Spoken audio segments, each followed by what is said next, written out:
Hello everyone. Last video के अंदर हमने कुछ टैक्सोनॉमिक कैटेगरीज के बारे में डिस्कस किया कि स्पीसीज क्या होता है, जीनस क्या होता है, फैमिलीज क्या होता है, ऑर्डर क्या होता है, फाइलम्स क्या होते हैं, किंगडम्स क्या होते हैं बेसिकली। ठीक है, एज वेल एज क्लासिफिकेशंस के बारे में डिस्कस किया था। In today's video lecture we are going to discuss about the taxonomical aids. बात आता है कि why we require the taxonomical aids और how the taxonomical aids help to store the information or preserve the information of different species basically। तो जैसे हम forestry का बात करें या इंडस्ट्री का बात करें, ठीक है, या फिर जनरल किसी बायो रिसोर्सेज का किसी नॉलेज को जानने के लिए उसका बात करें, ठीक है, तो वहाँ ये क्लासिफिकेशन जो है या टैक्सोनॉमी जो है वो बहुत बड़ा रोल प्ले करती है बेसिकली। ठीक है, तो वो कैसे रोल प्ले करती है? सपोज किसी इंडिविजुअल को या किसी फार्मर को फाइबर से रिलेटेड क्रॉपिंग अगर करना है तो पहले वो उस फार्मर को उस प्लांट से रिलेटेड इंफॉर्मेशन पता होना चाहिए। ठीक है, या फिर किसी इंडिविजुअल को किसी टाइप से कोई फॉरेस्ट्री करना है, ठीक है, किसी फ्रूट्स को लेकर नहीं उसको फार्मिंग करना है, ग्रो करवाना प्लांट्स को, या किसी रेजिन्स को लेकर नहीं प्लांट्स को ग्रो करवाना है, ठीक है, तो उसके लिए भी उस फार्मर के पास उन इंडिविजुअल्स के पास वो इन्फॉर्मेशन उस प्लांट से रिलेटेड वो इन्फॉर्मेशन होना चाहिए। ठीक है, तभी वो ऐसा कर पाएगा। ठीक है, तो उन इंडिविजुअल्स को पर्टिकुलरली इस इंफॉर्मेशन को प्रोवाइड करने के लिए, ठीक है, डेवलप किए जाते हैं टैक्सोनॉमिकल एड।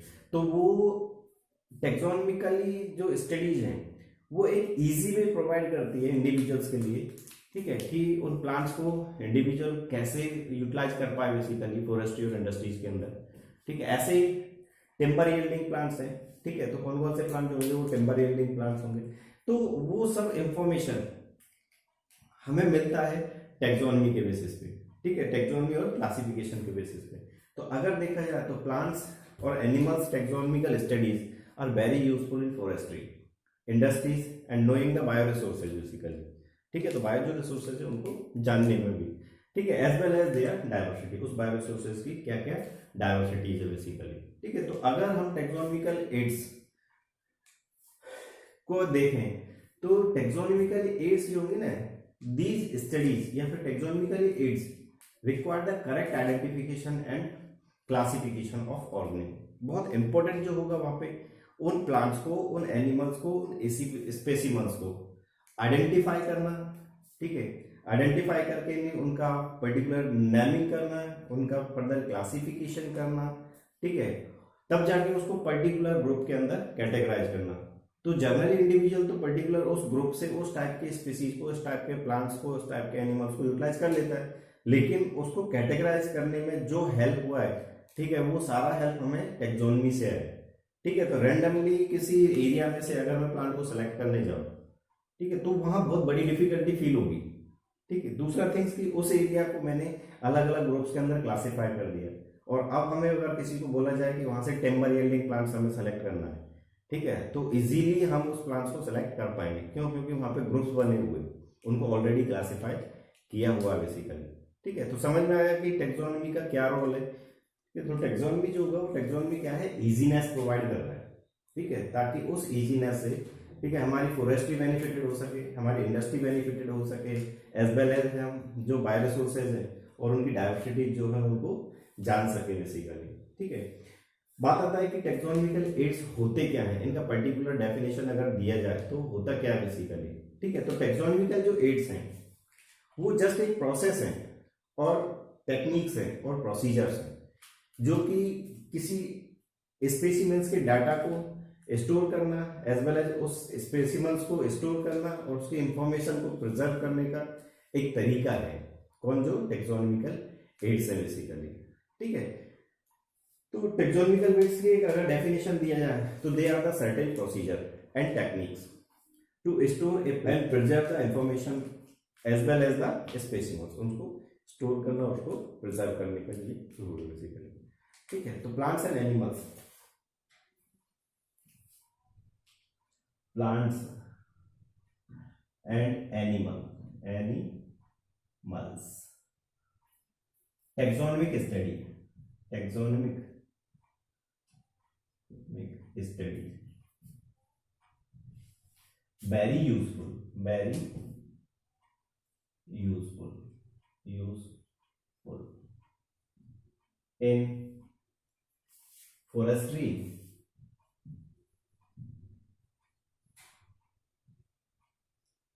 कॉमा इंडस्ट्री, ठीक है।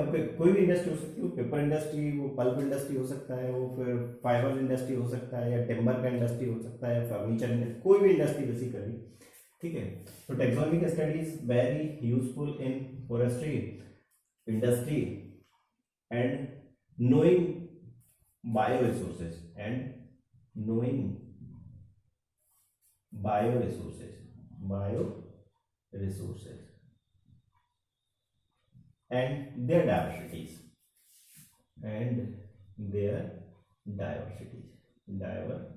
basically उसमें बहुत बड़ा रोल प्ले करती है कौन, टैक्सोनॉमिक स्टडीज जो हुई। दूसरा थिंग कि जो टैक्सोनॉमिक स्टडीज है, ठीक है, they require correct identification, correct classification and correct collection of specimens. इसका बहुत अर्जेंट रिक्वायरमेंट होगा उसके अंदर, ठीक है। तो taxonomic studies they require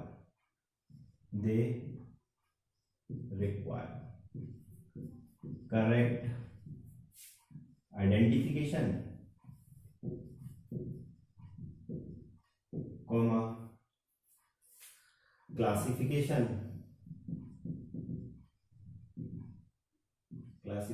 of plant as well as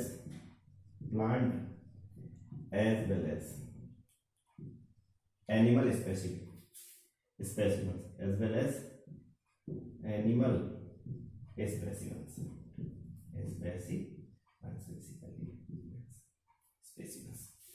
ठीक है।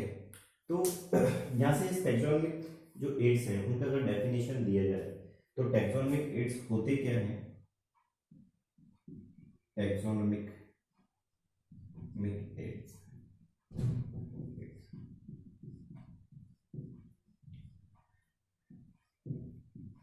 तो टैक्सोनॉमिक एड्स जो है दे आर, पता है ना कि they are procedure, they are techniques, ठीक है, विच help to store the as well as preserve the information of specimens basically, ठीक है।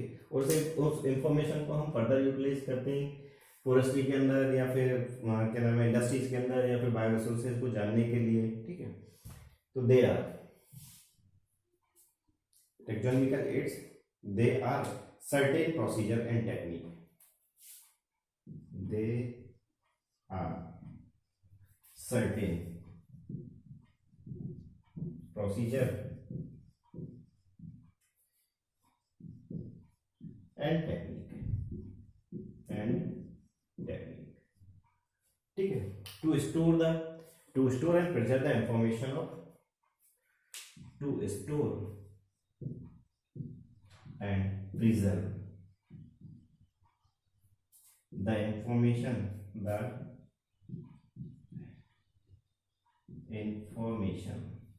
of plant and animal specimens,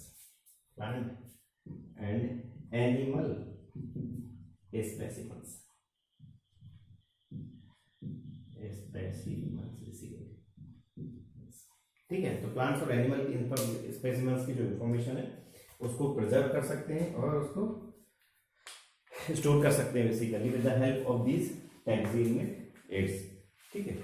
तो टैक्सोनॉमिक एड्स जो है वो कितने टाइप के होते हैं, कौन कौन से टैक्सोनॉमिक एड्स की कैटेगरी करना हम रखते हैं, तो डिफरेंट टैक्सोनॉमिक एड्स आर। ये डेफिनेशन जरूर ध्यान रखना कि टैक्सोनॉमिक एड्स होते क्या है। कई बार नीट में भी क्वेश्चन को दे देता है और कई बार बोर्ड के अंदर भी इस क्वेश्चन को देता है, what do you mean by the taxonomic aids, होते क्या है बेसिकली, ठीक है। And they are taxonomic ads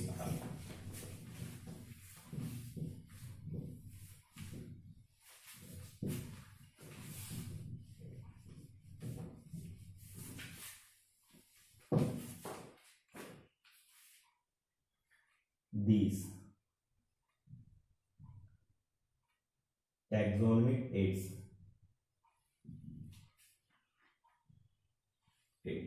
are first herbarium,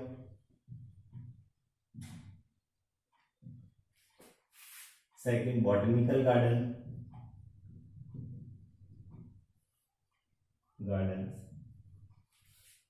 third museum,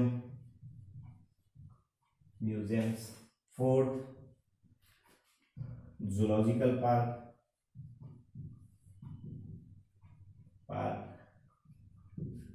and fifth keys. Keys manuals, flora, monographs और इसको मेमोरी बोलते हैं, और periodicals and catalogues basically.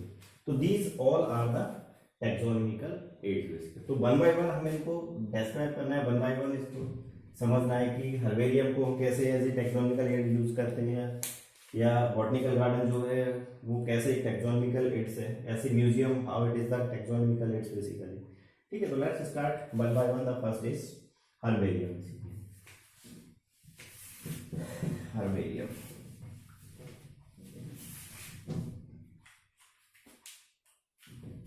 First taxonomical aid is herbarium. Herbarium just एक फाइल की तरह होता है, ठीक है, एक कॉपी की तरह, सीट की तरह होता है बेसिकली। ठीक है, उस पेपर सीट के ऊपर वहां जो स्पेसिमन्स है, प्लांट के स्पेसिमन्स जो होंगे, ठीक है, उनको ड्राइड फॉर्म में या प्रिजर्व फॉर्म में, ठीक है, या प्रेस्ड फॉर्म में लेबल्ड किया जाता है। ठीक है, और उस इंफॉर्मेशन को वहां पे लिखा जाता है बेसिकली। तो हर्बेरियम है क्या, एक शीट है, पेपर शीट है बेसिकली, ऐसे बुक की तरह होगी वो, ये पेपर शीट। ठीक है, तो इसका एक पेपर का जो शीट है, ये शीट जो, इस शीट के ऊपर डिफरेंट प्लांट की जो स्पेसिमन्स है, जो स्पेसिमन्स है, स्पेसिमन्स, ठीक है। अब प्लांट की जो स्पेसिमन्स है वो रूट भी हो सकता है, वो स्टेम भी हो सकता है, वो लीफ भी हो सकता है बेसिकली। तो इनको ड्राइड और प्रेस्ड एंड प्रिजर्व फॉर्म में, ड्राइड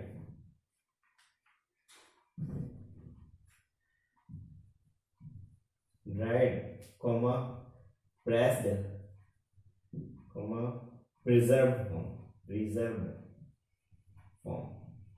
फॉर्म, इनको क्या किया, यहाँ पे पेस्ट किया जाता है इस पेपर शीट के ऊपर। ठीक है, ये पेपर शीट जो है, एज वेल एज उस इंफॉर्मेशन को, जो भी उस स्पेसिमेंस का इंफॉर्मेशन है, उसको यहाँ पे पर्टिकुलरली उस स्पेसिमेंस के नीचे लिखा जाता है बेसिकली, कि क्या क्या इंफॉर्मेशन है, कि उसका बॉटनिकल नाम क्या है, उसका लोकल नाम क्या है, ठीक है, उसका डेट ऑफ कलेक्शन क्या है, ठीक है, डेट ऑफ कलेक्टर का नाम क्या है बेसिकली, इसके अलावा उसका बॉटनिकल नाम क्या था, उसका हैबिटेट्स क्या है, ठीक है, वो सारी इंफॉर्मेशन यहाँ पे लिखा जाता है। ठीक है, तो अल्टीमेटली ये है क्या है, एक सीट है, क्या नाम है, हर्बेरियम है क्या, तो herbarium is the store house of collected plant specimens, ठीक है, दैट आर ड्राइड, प्रेस और प्रिजर्व ऑन द सीट। ठीक है, तो सीट के ऊपर क्या उनको ड्राइड करके और प्रेस करके और प्रिजर्व करके वहां पे लेबल्ड किया जाता है। तो एक सीट के अंदर सपोज उसने 4 स्पेसिमेंस लिया है, यहाँ पे एक सीट के ऊपर उसने 4 स्पेसिमेंस लिया है, और मालूम पड़ा कि 100 पेपर का, 100 सीट का ये एक फाइल है, एक हर्बेरियम है। तो इन द सेंस कहने का मीनिंग क्या है, कि एक हर्बेरियम फाइल में, one herbarium file contain the data of 400 specimens. ठीक है, तो एक सीट जो है, एक फाइल जो है हर्बेरियम का, उसके पास कितना डेटा स्टोर हो गया, 400 स्पेसिमेंस का बेसिकली। ठीक है, तो आई थिंक आपको हर्बेरियम पहले तो समझ में आना चाहिए था कि हर्बेरियम होता क्या है। ये जस्ट एक फाइल है, हर्बेरियम क्या है, एक फाइल है, और उस हर्बेरियम की हर एक फाइल की सीट के ऊपर, पेपर सीट के ऊपर जो स्पेसिमेंस है, प्लांट के जो स्पेसिमेंस है, प्लांट के क्या स्पेसिमेंस है, it may be root, it may be stem, it may be leaf basically. तो उनको पहले तो ड्राई किया जाता है, ड्राई करना है उसको, पहले तो प्रेस किया जाता है, फिर ड्राई किया जाता है, उसके बाद वो प्रिजर्व करके नहीं यहाँ लेबल कर दिया जाता है या पेस्ट कर दिया जाता है इस शीट के ऊपर। ठीक है, और इस शीट को फाइल में लगा के इंफॉर्मेशन को स्टोर कर दिया जाता है। तो यहाँ पे हर एक स्पेसिमेंस के नीचे उसका पूरा इंफॉर्मेशन लिखा जाएगा, कि उसका लोकल नेम क्या था, उसका इंग्लिश नेम क्या है, उसका बॉटनिकल नेम क्या है, ठीक है, किसने कलेक्ट किया है उसको, ठीक है, उसका हैबिटेट क्या था, कहाँ से उसको लेके आया, तो वो सारी इंफॉर्मेशन इस जगह पे प्रेजेंट होगा बेसिकली। ठीक है, तो हर्बेरियम को अगर मैं लिखता हूँ यहाँ पे, तो it is herbarium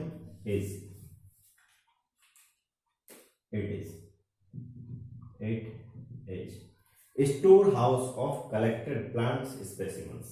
It is storehouse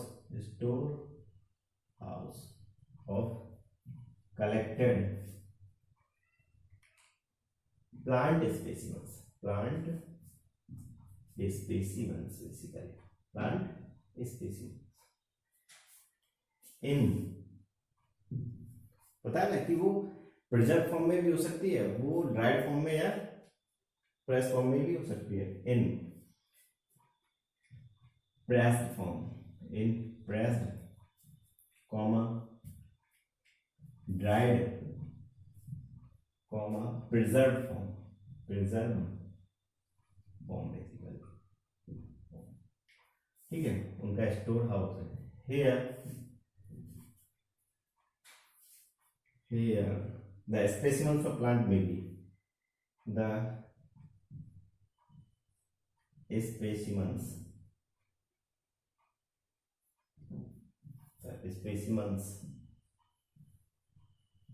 of plants may be root, it may be stem और इट में भी लीफ बेसिक। हर्बेसियस जो प्लांट है उनके स्टेम्स को भी हम वहाँ पे यूटिलाइज करते हैं एज वेल एज उनकी लीव्स को भी यूटिलाइज करते हैं बेसिकली, ठीक है। Here the specimens are described by, ठीक है।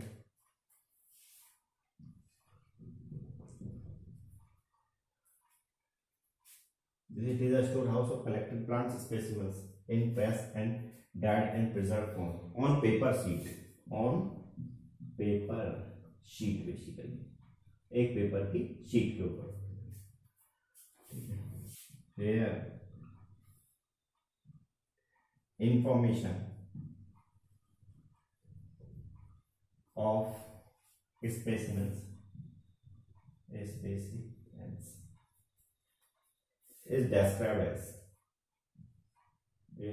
described like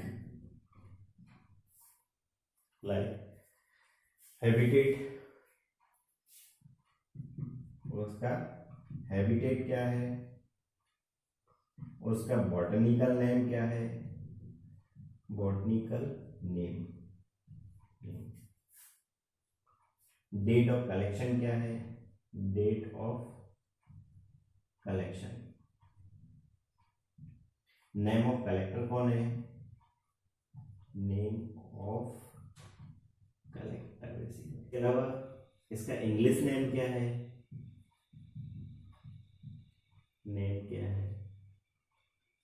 इसका लोकल नेम क्या है,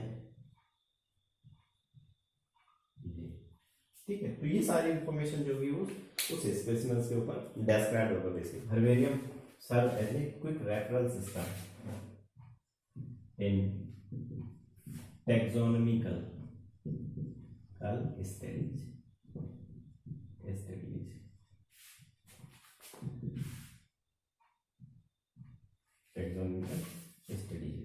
उसके अंदर, ठीक है।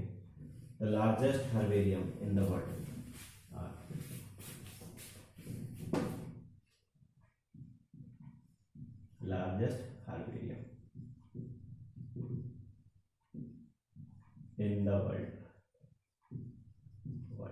जो largest herbarium in the world जो है, they are the museum national the history naturally Paris France basically, second New York botanical garden USA, जबकि Komarov botanical institute that is Saint Petersburg Russia basically.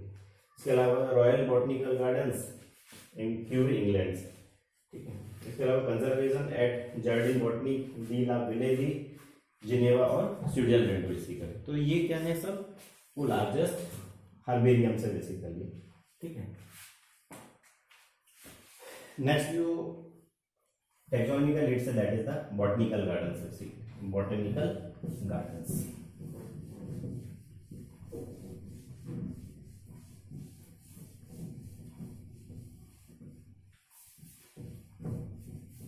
Second जो है that is botanical garden, second botanical garden basically. ये natural habitats के अंदर botanical gardens बनाए हुए हैं, ठीक है। तो बॉटनिकल गार्डन्स है उनमें वो प्लांट्स, पर्टिकुलरली प्लांट्स को लिविंग कंडीशंस में कलेक्ट करके रखा गया है ताकि उनकी इंफॉर्मेशन को एज ए रेफरेंस यूटिलाइज किया जा सके बेसिकली, ठीक है। एज वेल एज ये जो प्लांट्स हैं, इन प्लांट्स के ऊपर लेबलिंग होता है और उस लेबलिंग के ऊपर लिखा होता है उसका बॉटनिकल नेम क्या है, एज वेल एज उसका जो जो साइंटिफिक नेम है वो क्या है, एज वेल एज उसका जो जो फैमिली है वो किस फैमिली से बिलोंग करता है, ठीक है। दूसरा थिंग्स कि वो किस पर्पज से लेके गया है या फिर उसकी क्या प्रोड्यूस करता है, रेजिन्स प्रोड्यूस करने वाला प्लांट्स है या फिर कोई टिम्बर देने वाले प्लांट्स हैं या फिर कोई गम देने वाले प्लांट्स हैं बेसिकली, ठीक है। तो उस टाइप से वहां पे उनको कैटेगराइज किया हुआ है उस पर्टिकुलर एरिया के अंदर, ठीक है। तो उसको हम बोलते हैं क्या, बॉटनिकल गार्डन। तो इसका सिंपल सा एक डेफिनेशन अगर दिया जाए बॉटनिकल गार्डन की, बॉटनिकल गार्डन होते क्या है, ठीक है। तो दे आर, बॉटनिकल गार्डन क्या, they are collection of living plants for their reference basically, ठीक है। तो बॉटनिकल गार्डन बहुत कॉम्प्लिकेटेड चीज नहीं है, जस्ट नेचुरल हैबिटेट्स के अंदर क्या उन प्लांट्स को लगा के रखा हुआ है, ठीक है। और उन प्लांट्स के ऊपर पर्टिकुलर लेबलिंग लगा के रखा हुआ है, ठीक है, ताकि उसका आइडेंटिफिकेशन रहे इस प्लांट का कि ये प्लांट किस चीज का प्लांट है, इसका बॉटनिकल नाम क्या है, उसका फैमिली क्या है, ठीक है। और इससे हमें प्रॉफिट्स क्या क्या है या फिर ये क्या क्या हमें देता है बेसिकली, ठीक है। वो टिम्बर देता है या गम देता है या क्या चीजें हमें प्रोवाइड करता है बेसिकली, ठीक है। तो बॉटनिकल गार्डन्स हैं क्या, they are the collection of living plant for their reference basically. दूसरा थिंग कि जहाँ प्लांट जो स्पीसीज होंगी they are grown for the identification purpose, ठीक है। Each plant is labelled with the indicating उसका साइंटिफिक नेम इंडिकेटेड होगा as well as उसकी फैमिली इंडिकेटेड होगी बेसिकली। तो ऐसे प्लांट, ऐसे एरिया को जिसके अंदर नेचुरल हैबिटेट्स में उन प्लांट्स को कलेक्ट किया हुआ है, ठीक है, तो उनको हम बोलते हैं क्या, बॉटनिकल गार्डन। तो यहाँ कुछ मैं बॉटनिकल गार्डन्स के एग्जांपल दे रहा हूँ कि कौन कौन से फेमस बॉटनिकल गार्डन्स जो हैं। तो they are famous botanical gardens are example,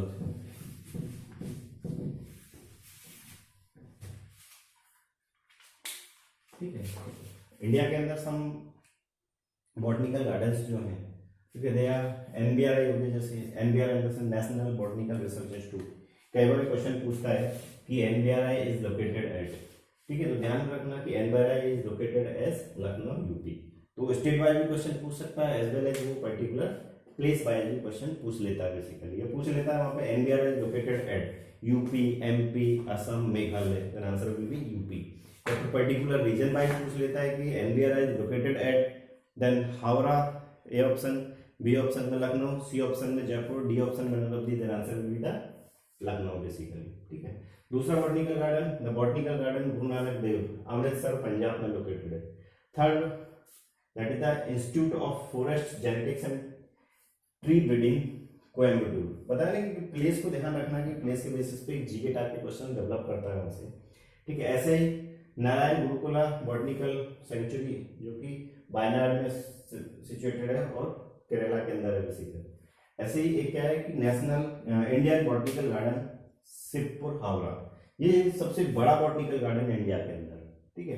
it is the largest botanical garden in India, जो लोकेटेड है कहाँ पे, हावड़ा के अंदर और हावड़ा के कोलकाता के अंदर बेसिकली, या फिर शिवपुर के अंदर। तो इससे भी क्वेश्चन दे सकता है, यहाँ से भी दे सकता है और यहाँ से भी क्वेश्चन अराइज कर सकता है बेसिकली। तो लार्जेस्ट बॉटनिकल गार्डन है इंडिया के अंदर, वो क्वेश्चन पूछता है which of the following is the largest botanical garden, then answer will be the IBG. IBG जैसे इंडियन बॉटनिकल गार्डन बेसिकली, ठीक है। तो इस बॉटनिकल गार्डन के अंदर wide varieties of rare plants present है, ठीक है, as well as it having the collection of over 12,000 of specimens, ठीक है। बहुत बड़े एरिया पे क्या है वो स्पेसिमेंस को इस जगह पे कलेक्ट किया हुआ है बेसिकली। दूसरा थिंग्स कि इसी बॉटनिकल गार्डन्स के अंदर the great banyan tree is located या प्रेजेंट, ठीक है। तो ग्रेट बनियान ट्री जो होगा वो लार्जेस्ट ट्री है वर्ल्ड का, जिसका जो जो साइज है दैट इज द हाइट जो है that is the 330 metres basically, ठीक है। तो this all about the botanical garden. तो आई थिंक बॉटनिकल गार्डन्स आपको समझ में आ गया होगा कि बॉटनिकल गार्डन्स है क्या। The next taxonomical aids is the museums. तो म्यूजियम्स क्या होते हैं, वो प्लेस है, ठीक है, जिनके अंदर हम स्पेसिमेंस को प्रिजर्व कंडीशंस में रखते हैं। और ये जो म्यूजियम्स हैं they are generally setups in schools, colleges etcetera, उन रीजन से इनको सेटअप किया जाता है बेसिकली। ठीक है, म्यूजियम्स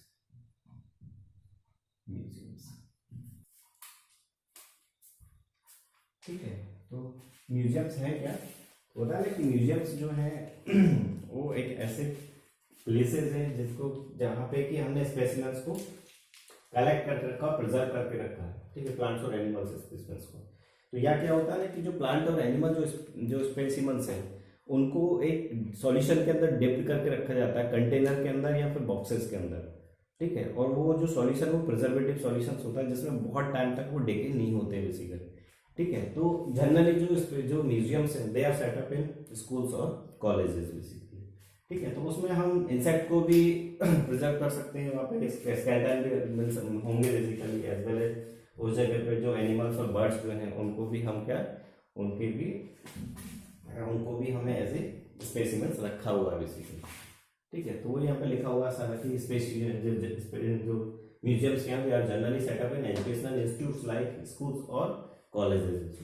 दूसरा they are collection of preserve plant and animals specimens basically, उनको प्रिजर्व कंडीशंस में वहाँ पे रखा गया है basically for the reference purpose. ठीक है, here the specimens are preserve in the container, तो कंटेनर में भी रखा जा सकता है और उनको जार के अंदर भी रखा जाता है इन प्रिजर्वेटिव सॉल्यूशन, ताकि उनको डिके होने से बचाया जाए, इस वजह से उनको डिप करके रखा जाता है। दूसरा, here insects are preserve in insect box, उनको इंसेक्ट बॉक्स के अंदर प्रिजर्व करके रखा जाता है। आफ्टर कलेक्टिंग, पहले तो उनको कलेक्ट किया जाता है, फिर किल किया जाता है, उसके बाद उसको पिनिंग करके उन बॉक्स इंसेक्ट बॉक्स के अंदर रख दिया जाता है बेसिकली। ठीक है, तो इसके अलावा जो लार्ज एनिमल्स हैं like birds and mammals are also stuffed and preserved, उनको भी वहाँ पे प्रिजर्व किया जाता है बेसिकली। ठीक है, तो म्यूजियम जो है they also have the collection of skeletons of different animals basically. जैसे हम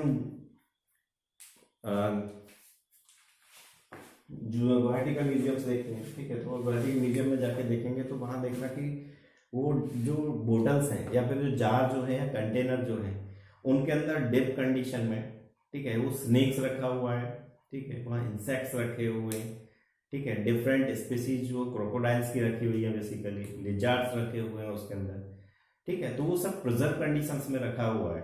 ठीक है, तो हो सकता है कि वो स्पीसीज जो है वो अभी ना हो, तो वो क्या है कि उन स्पीसीज को वहाँ पे प्रिजर्व कंडीशंस में और प्रिजर्व कंडीशंस के अंदर रखा गया है बेसिकली। ठीक है, ताकि वो फर्दर हम रेफरेंस में या फिर फर्दर उसको टेक्सोनॉमिकल स्टडीज में हम यूज कर सकें। ठीक है, तो this all about the museum. तो आई थिंक म्यूजियम समझ में आ गया होगा कि म्यूजियम है क्या बेसिकली। ठीक है, next taxonomical aids is the zoological park. Next taxonomical aids is the zoological park basically. Zoological park एक ऐसा एरिया है, ऐसा रीजन है जहाँ पे वाइल्ड एनिमल्स जो है ना उनको रखा जाता है। अब वाइल्ड एनिमल्स को क्यों रखा जाता है, क्या रीजन है उसके पीछे, ताकि उसके हम फूड हैबिट्स फाइंड आउट कर सकें। ठीक है, ताकि हम उसकी फूड हैबिट फाइंड आउट कर सकें। ठीक है, उसके हैबिटेट्स के बारे में जान सकें, उनको ब्रीड करवा सकें, उनको फर्दर रिप्रोड्यूस करवा सकें बेसिकली, उसके रिप्रोडक्टिव हैबिट्स के बारे में हम जान सकें। ठीक है, उनकी फीडिंग हैबिट्स के बारे में हम जान सकें। इस वजह से हम उन वाइल्ड एनिमल्स को क्या है प्लेसेस के अंदर कैप्ट करते हैं। तो the place where the wild animals are kept, ठीक है, for the further studies like its food habits, like its breeding patterns, ठीक है, लाइक इट्स बिहेवियर बेसिकली। ठीक है, तो उन पर्पज से हम उनको वहाँ पे इकट्ठा करके रखा गया बेसिकली। ठीक है, so that is zoological park. Zoological park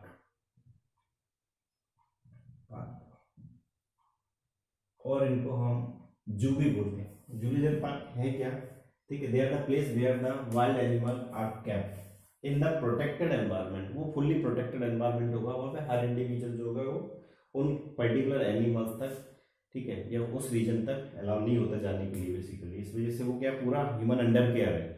ठीक है, तो the place where the wild animals are wild animals are kept in the protected environment under the human care basically. ठीक है. दूसरा thing, they are set up in to know the about the habitat, behavior and the breeding pattern of these wild animals. ठीक है. तो यहाँ wild animals का जो habits है, ठीक है, या फिर उनका ब्रीडिंग पैटर्न जो है वो नेचुरल ओपन एनवायरनमेंट में उसको स्टडी करना इतना आसान नहीं होता. इस वजह से क्या करते हैं, वहां से उन वाइल्ड एनिमल्स को लेके आके उस पर्टिकुलर प्लेस पे रखा जाता है. These places are considered as the zoological park. उनको ही हम बोलते हैं क्या, जूलॉजिकल पार्क बेसिकली. ठीक है. The childrens love to visit these park are commonly called as the zoo. जैसे जू हम देखने जाते हैं बेसिकली. ठीक है. अब इंडिया के अंदर कौन कौन से जूलॉजिकल पार्क्स हैं, ठीक है, जो कि फेमस जूलॉजिकल पार्क्स हैं बेसिकली, वो वहां से कई बार जीके टाइप के क्वेश्चन पूछ लेता है. कौन कौन से वो जूलॉजिकल पार्क हैं, जूलॉजिकल पार्क्स हैं इंडिया.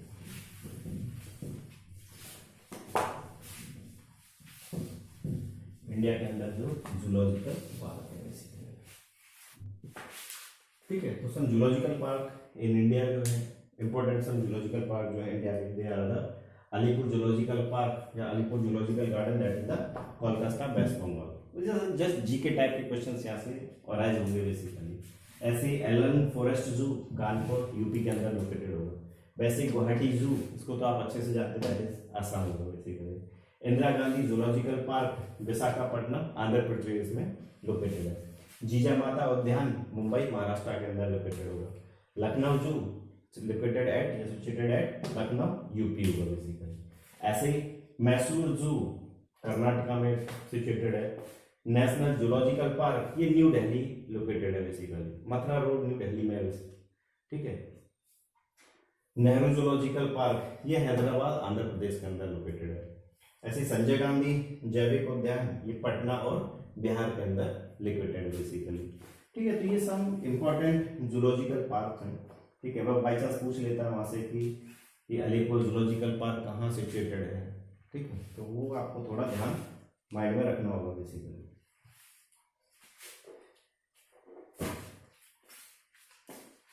नेक्स्ट टैक्सोनॉमिक की जो है, that is the keys. Next taxonomical aids is की.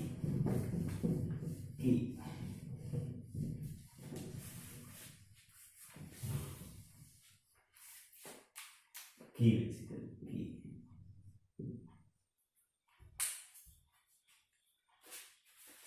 ठीक है. तो की क्या है यहाँ पे, की एक ऐसी डिवाइसेस हैं, स्कीम्स हैं जो कि प्लांट्स और एनिमल्स को आइडेंटिफाई करने के लिए यूटिलाइज किया जाता है.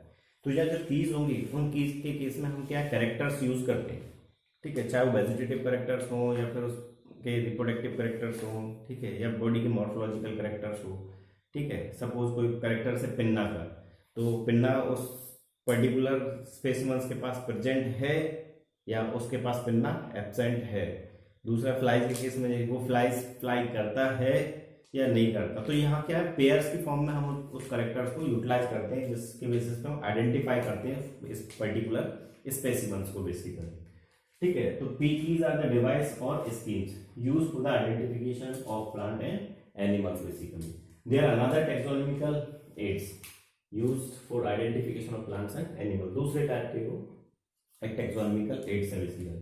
नेक्स्ट थिंग्स, ये जो कीज है, they are based on the similarities and dissimilarities. बताया था ना कि वो कैरेक्टर्स के बेसिस पे ये वो सिमिलरिटीज हैं या उनके बीच में सिमिलरिटीज नहीं है बेसिकली. उनका पिन्ना प्रेजेंट है या पन्ना प्रेजेंट नहीं है बेसिकली, या फिर वो फ्लाइज करती हैं या फ्लाइज नहीं करती बेसिकली. तो वहाँ क्या है कि हम सिमिलरिटीज और डिसिमिलरिटीज को ऑब्जर्व करते हैं उस स्पेसिमेंस के पास बेसिकली. ठीक है. Next, key are based on contrasting characters. वो टोटली बेस्ड होगी उनके कॉन्ट्रास्टिंग कैरेक्टर. कॉन्ट्रास्टिंग कैरेक्टर्स कौन से होंगे, जो मुझे डायरेक्टली विजुलाइज होते हैं. उन कैरेक्टर्स के बेसिस पे कीज को यूज किया जाता है basically. Generally in pair which is known as the couplet. ये ध्यान रखना कपलेट क्या है, वो पेयर्स को हम बोलते हैं कपलेट. उन कॉन्ट्रास्टिंग कैरेक्टर्स के पेयर्स को बोल रहा है क्या, कपलेट बेसिकली. ठीक है. The key are generally analytical in nature. Just analyse किया जाएगा और एनालिसिस के बेसिस पे पर्टिकुलर स्पेसिमेंस को आइडेंटिफाई किया जाएगा बेसिकली. ठीक है. दूसरा, the separate taxonomic key are required for the separate taxa. हर एक टैक्सा के लिए हम क्या एक पर्टिकुलर की को यूटिलाइज करेंगे बेसिकली। ठीक है, अब इसके टाइप अगर देखे जाए, पता है की कुछ अलग चीज नहीं है, just they are the device और they are the schemes basically, जिसमें हम इंडिविजुअल के कॉन्ट्रास्टिंग कैरेक्टर्स के बेसिस पे वहां स्पेसिमेंस को आइडेंटिफाई करते हैं बेसिकली। ठीक है, अब कॉन्ट्रास्टिंग कैरेक्टर जो उसकी बॉडी के ऊपर या उसकी बॉडी में वो डायरेक्टली विजुलाइज हो रहे होंगे, बेसिकली उनको हम कॉन्ट्रास्टिंग कैरेक्टर्स बोलते हैं। ठीक है, तो ये जो की हो गई वो दो टाइप की होती है। फर्स्ट इज इंटेंडेड की और सेकंड इज द ब्रैकेटेड की। तो इंटेंडेड जो की है, ठीक है, they provide the sequence of choice between two और मोर कैरेक्टर। ठीक है, ये चॉइस देता है हमें, दो कैरेक्टर्स या दो से ज्यादा कैरेक्टर्स भी हम उसमें यूटिलाइज कर सकते हैं। तो ऐसे डिवाइसेस ऐसी की को बोलते हैं हम कौन सा, इंटेंडेड की बेसिकली। ठीक है, तो यहाँ पे पेयर्स की फॉर्म हम कैरेक्टर्स को नहीं ले रहे हैं, जस्ट यहाँ क्या है कि मैंने दो या दो से ज्यादा बॉडी के अंदर कैरेक्टर्स फाइंड आउट किया, उसके बेसिस में पर्टिकुलर स्पेसिमेंस को आइडेंटिफाई कर रहा हूँ। सपोज मैंने एक पिन्ना का एक कैरेक्टर ले लिया, ठीक है, दूसरा उसके लिम्स का कैरेक्टर ले लिया, ठीक है, तीसरे उसके नोज का कैरेक्टर ले लिया। ठीक है, तो वो कैरेक्टर्स जो है मैं यहाँ पे पेयर्स में नहीं ले रहा हूँ, ये कैरेक्टर्स में जनरली यूटिलाइज कर रहा हूँ। ठीक है, तो यहाँ दो कैरेक्टर्स भी यूटिलाइज कर सकते हैं और दो से ज्यादा कैरेक्टर्स भी यूटिलाइज कर सकते हैं। प्लांट के केस में जैसे देखा जाए, एक कैरेक्टर तो मैंने ले लिया लीफ का कैरेक्टर, दूसरा कैरेक्टर ले लिया स्टैम का कैरेक्टर बेसिकली। ठीक है, थर्ड कैरेक्टर ले लिया उन लीफ का ओरिएंटेशन का कैरेक्टर। ठीक है, तो यहाँ वो कैरेक्टर जो है वो क्या है, वो डिफरेंट है। ठीक है, वो पेयर्स की फॉर्म में नहीं है। तो ऐसी डिवाइस है जिसमें हम क्या टू और मोर देन टू कैरेक्टर्स को यूटिलाइज करते हैं to identify the specimens. The keys are known as the intended key, उनको हम बोलते हैं क्या, इंटेंडेड की। तो the user has to make a correct choice of the statement और द कैरेक्टर फॉर आइडेंटिफिकेशन। पता है उसको पर्टिकुलर एक कैरेक्टर्स या कॉन्ट्रास्टिंग कैरेक्टर चूज करना पड़ेगा to identify particular specimens basically. ठीक है, नेक्स्ट इंटेंडेड जो की होगी, तो इंटेंडेड की के केस में हम क्या पेयर्स यूटिलाइज करते हैं कैरेक्टर्स का। ठीक है, तो यहाँ it having one pair of contrasting statement और characters, each statement in key is called as the lead. उसको हम बोलते हैं कि यहाँ पे लीड बेसिकली। ठीक है, हर पेयर को, हर कॉन्ट्रास्टिंग कैरेक्टर का जो पेयर है, ठीक है, उसको हम बोलेंगे क्या, लीड बेसिकली। ठीक है, तो this all about the keys basically. ठीक है, तो आई थिंक की समझ में आ गया होगा। तो की कुछ है नहीं, they are the just schemes और डिवाइसेस जिसमें हम इंडिविजुअल्स के जो स्पेसिमेंस है उनको आइडेंटिफाई कर रहे हैं। अब वो आइडेंटिफाई उनके कैरेक्टर्स के बेसिस पे किया जा रहा है। अब एक तो कैरेक्टर है कि मैंने 1 बाय 1 कैरेक्टर ले लिया, 1 कैरेक्टर ले लिया, 2 ले लिया, 3 ले लिया और 4 कैरेक्टर ले लिया। एक तरीका है कि नहीं, मैं पेयर्स की फॉर्म में ले रहा हूँ कैरेक्टर्स को बेसिकली। ठीक है, तो उसके बेसिस पे फर्दर दो टाइप होंगे, इंटेंडेड की और एक ब्रैकेटेड की बेसिस।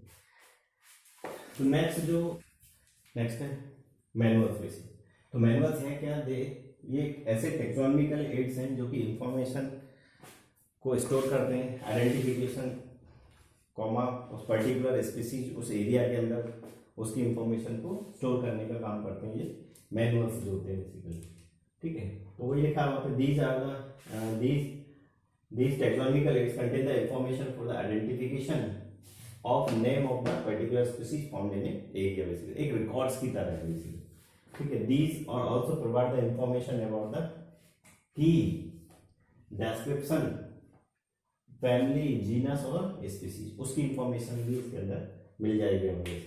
ठीक है, तो ये है क्या, they are the just taxonomical aid which contain the information of species, family, genus, ठीक है, डिस्क्रिप्शन एंड की बेसिकली, वो सारी इंफॉर्मेशन वन मिलेगी। दूसरा थी फ्लोरा जो है। अब फ्लोरा एक ऐसे टेक्नोलॉजिकल एड्स हैं जो नेचुरल हैबिटेट्स के अंदर एक पर्टिकुलर एरिया के अंदर जो प्लांट स्पीसीज, एक्चुअल हैबिटेट में जो प्लांट स्पीसीज प्रेजेंट है, ठीक है, उसके डिस्क्रिप्शन को हम बोलते हैं, उसके पर्टिकुलर डिस्ट्रीब्यूशन को हम बोलते हैं क्या, फ्लोरा बेसिकली। ठीक है, तो उसको हम ऐसे ही बोल सकते हैं the plant found in a given area, किसी एरिया के अंदर जो प्लांट प्रेजेंट हैं उनको हम बोलते हैं क्या, फौना बेसिकली। ठीक है, हाँ, फ्लोरा बेसिकली। ठीक है, फौना जो होगा वो एनिमल्स के लिए हम यूटिलाइज करेंगे। दो वर्ड है, एक फ्लोरा और एक फौना। ठीक है, तो ध्यान रखना, flora word is use for case of the plant, जबकि fauna word is use for animals basically. ठीक है, तो फ्लोरा एक ऐसा टेक्नोलॉजिकल एड है, it contain the actual account of the habitat and distribution of plant in a given area. ठीक है, that is the index of the plant species found in the particular area. पता है particular area के अंदर कौन कौन सी plant species है, ठीक है, उनका क्या डिस्ट्रीब्यूशन है, ठीक है, उसको हम बोलते हैं क्या, फ्लोरा बेसिकली। दूसरे जो taxonomical aids they are the monograph, और इसको मेमोर भी बोलते हैं, ठीक है। मोनोग्राफ जो है they are the taxonomical aids that are give the comprehensive information, ये थोड़ा ध्यान रखना, ठीक है, एक जनरल अकाउंट इंफॉर्मेशन देते हैं, they are the comprehensive information of one family genus at a given time, एक पर्टिकुलर टाइम में बेसिकली, ठीक है, तो उनको हम बोलते हैं मैनुअल। जस्ट टेक्सोनॉमिकल एड्स हैं वो भी दूसरे टाइप के, जो कि हमें प्रोवाइड कर रहे हैं एक कंप्रेहेंसिव इंफॉर्मेशन। इसको क्वेश्चन पूछता है कि विच of the following taxonomical aids provide the comprehensive information, ठीक है, इसका आंसर भी था मोनोग्राफ और मेमोर बेसिकली, ठीक है। दूसरे प्रोडिकल्स और कैटालॉग, ये जस्ट एक रिकॉर्ड्स हैं, ठीक है, जैसे हम रिकॉर्ड्स बना लेते हैं रजिस्टर के फॉर्म में, तो वहाँ इंफॉर्मेशन लिखा हुआ बेसिकली, तो वैसे ही क्या है, ये मैनुअल्स, प्रेडिकल्स और कैटालॉग्स हैं, कैटालॉग्स है बेसिकली, ठीक है। They provide the information about the new additional update records, किसी पर्टिकुलर एरिया के अंदर स्पीसीज का एक अपडेटेड रिकॉर्ड है, ठीक है, कि वहाँ कौन कौन सी स्पीसीज प्रेजेंट है, ठीक है, किसी पर्टिकुलर एरिया के अंदर। जबकि catalogs are they are means for the recording the information to the taxonomy, ये भी एक टाइप के मीन्स ही है, ठीक है। तो ये ध्यान रखना है कि अपडेटेड और एडिशनल जो इंफॉर्मेशन है उनको रिकॉर्ड करने के लिए हम जिस टेक्सोनॉमिकल एड का यूटिलाइजेशन करते हैं, they are the catalog, they are the periodicals, ठीक है। कंप्रेहेंसिव नॉलेज के लिए, कंप्रेहेंसिव इंफॉर्मेशन के लिए हम जिस पर्टिकुलर टेक्सोनॉमिकल एड को यूटिलाइज करते हैं, they are the monograph basically, ठीक है। पर्टिकुलर गिवन एरिया में स्पीसीज फाउंड जो मिल रहा है, या पर्टिकुलर गिवन एरिया में जो स्पीसीज मिल रहा है, ये फाउंड आउट करने के लिए या फिर इसके लिए हम इस जो टेक्सोनॉमिकल एड यूज करते हैं, they are the flora basically, ठीक है। This all about the taxonomical aids basically. Thank you.